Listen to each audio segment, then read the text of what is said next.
कल यहाँ लाल किले की प्राचीर पर कुछ जिन्हें हम विद्रोही कह रहे हैं, प्रदर्शनकारी कह रहे हैं, किसान तो बिल्कुल नहीं थे, वो लोग यहाँ आ गए थे।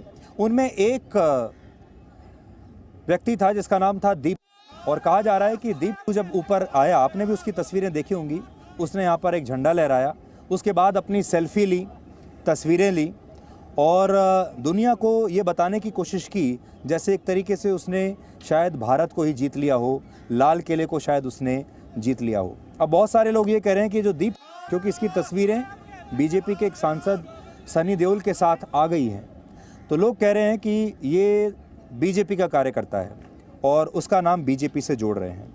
लेकिन आज मैं दो और नेताओं के नाम आपको बताना चाहता हूँ। एक नेता का नाम है राकेश टिकैत और दूसरे नेता का नाम है योगेंद्र यादव।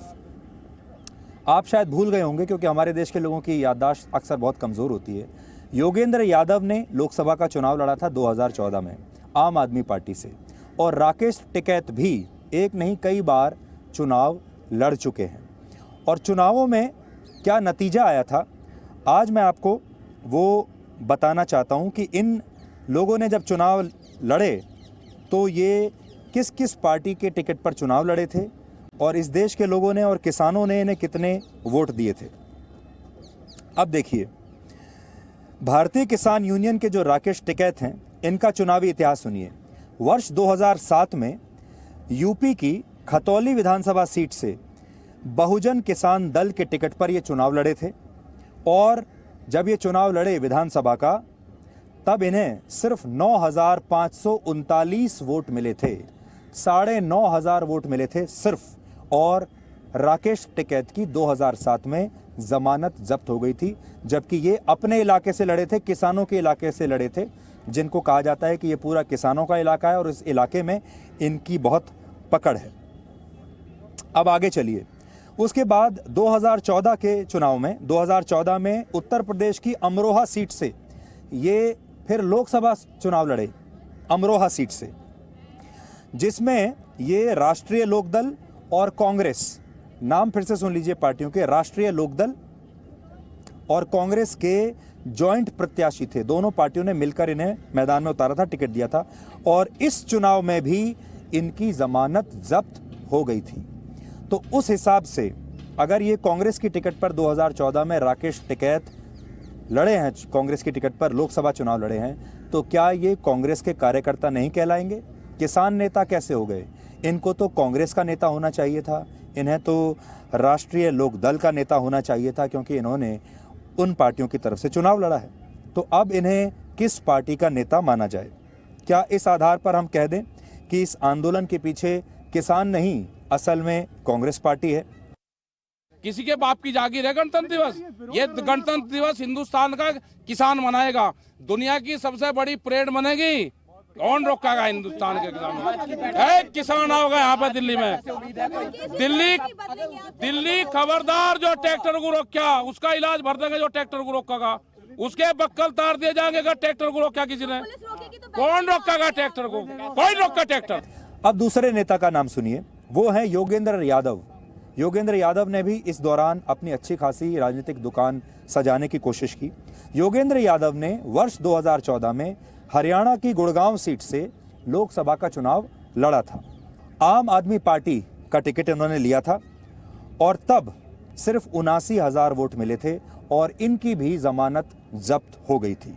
जमानत जब्त होने का मतलब ये होता है कि जितने वोट पड़े उसका 1/6 वोट भी इन्हें नहीं मिला था। तो दो किसान नेता जो आजकल सबसे ज़्यादा टीवी पर आ रहे हैं, आप भी उन्हें देखते होंगे, उन दोनों का चुनावी इतिहास ये है। एक आम आदमी पार्टी से लोकसभा चुनाव लड़ चुका है, एक कांग्रेस से लोकसभा चुनाव लड़ चुका है, कांग्रेस और राष्ट्रीय लोकदल से, और दोनों की जमानतें जब्त हुई हैं। और उसके बाद भी ये अपने आप को स्वतंत्र किसान नेता कहते हैं, जबकि ये खास पार्टियों और खास पार्टियों की विचारधारा से जुड़े हुए हैं।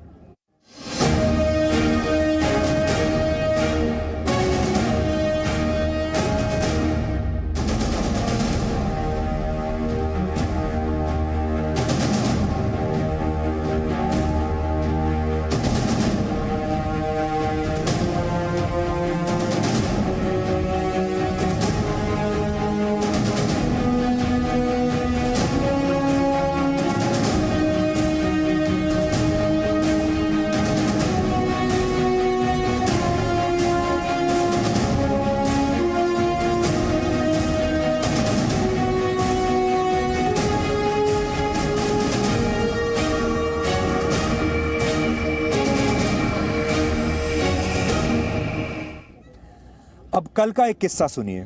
कल एक किसान तेज़ी से ट्रैक्टर दौड़ा रहा था और वो उस ट्रैक्टर के नीचे बहुत सारे लोगों को कुचलकर मार देना चाहता था। अचानक उसका ट्रैक्टर पलट गया और वो उस ट्रैक्टर के नीचे आके मर गया।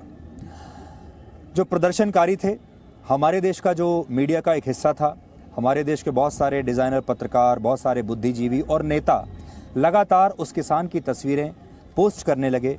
उस किसान के शव पर तिरंगा डाल दिया गया। अब आप सोचिए, किसान के शव को तिरंगे में लपेट लिया और जहाँ तिरंगा होना चाहिए वहाँ पर उस तिरंगे को देखना नहीं चाहते, वहाँ दूसरा झंडा लहरा दिया। और उसके बाद इसे एक मुद्दा बनाने की कोशिश की गई कि एक किसान को पुलिस ने फायरिंग करके मार डाला, जो कि गलत खबर थी, झूठ खबर थी। लेकिन वो खबर फैल गई, वायरल हो गई, आप तक भी पहुंच गई होगी। अब सोचिए, कल की हिंसा में हमारे 100 से ज़्यादा जवान बुरी तरह से घायल हुए हैं, अस्पतालों में हैं, इलाज करा रहे हैं। कुछ की हालत इस समय बहुत गंभीर है। यानी अगर एक किसान को या एक प्रदर्शनकारी को यहाँ लाल किले पर कब्जा करते समय अगर खरोंच भी आ जाए तो वो बड़ा मुद्दा बन जाएगी। और हमारे जवान इसी लाल किले से ऊपर से नीचे फेंके जाते रहे, चोटें लगती रहीं, अस्पतालों में आज भर्ती हैं। किसी का हाथ टूटा है, किसी का पैर टूटा है, कुछ ऐसे भी होंगे जो शायद जीवन भर ठीक से चल फिर नहीं पाएंगे। उनके बारे में किसी को कोई सहानुभूति नहीं, किसी को कोई सिंपैथी नहीं। आज यहाँ लाल किले पर हम आप सब की तरफ से ये बताना चाहते हैं कि हम उन लोगों के साथ नहीं हैं जो यहाँ पर चढ़ आए थे कल। हम अपने जवानों के साथ हैं, सुरक्षा बलों के साथ हैं, उन बहादुर लोगों के साथ हैं जिन्होंने ये जानते हुए कि वो इन लोगों को चाहते तो 1 मिनट में गोली चलाकर, डंडे चलाकर बाहर खदेड़ सकते थे, लेकिन अपना समझकर छोड़ते चले गए, खुद चोट खाते चले गए और एक भी अप्रिय घटना उन्होंने यहाँ पर होने नहीं दी। इसलिए आज आप सबको हमारे देश के जो पुलिस के जवान हैं, सुरक्षा बलों के जवान हैं, उनका मनोबल बढ़ाना चाहिए, उनके साथ आपको रहना चाहिए। वो कैसे आज अस्पताल में भर्ती हैं, लेकिन उनके बारे में कोई बात नहीं कर रहा। बात हो रही है उन मुट्ठी भर लुटेरों की जिन्होंने कल उत्पात मचाया। अब तक दिल्ली पुलिस 25 से ज़्यादा क्रिमिनल केस रजिस्टर किया है और जैसा कि मैंने बताया है कि सीसीटीवी और वीडियो फुटेज से हम फेशियल रिकॉग्निशन सिस्टम से पहचान की जा रही है। एक चीज सबको बतलाना चाहता हूं कि कोई भी कल्प्रिट जिसकी पहचान होती है और जिसकी शमूलियत पाई जाती है उसको छोड़ा नहीं जाएगा। No one will be spared. जो भी फार्मर्स लीडर्स हैं और उनकी शमूलियत पाई जाती है उनके खिलाफ कानूनी कार्रवाई की जाएगी। ये इस बात का हम जोरदार विरोध करते हैं और ये विरोध करने के लिए ही आज हम यहाँ पर हैं। इस समय मेरे साथ भी हमारे देश के बहुत सारे सुरक्षा बलों के जवान खड़े हुए हैं जो हमें ये बात कहते हुए सुन रहे हैं, जो आपकी तरफ भी बहुत उम्मीदों से देख रहे हैं, क्योंकि अगर आज आपने उनका साथ नहीं दिया तो फिर वाकई इस देश में आने वाले भविष्य में इस तरह की घटनाएं जो कल हुई वो आगे भी होती रहेंगी।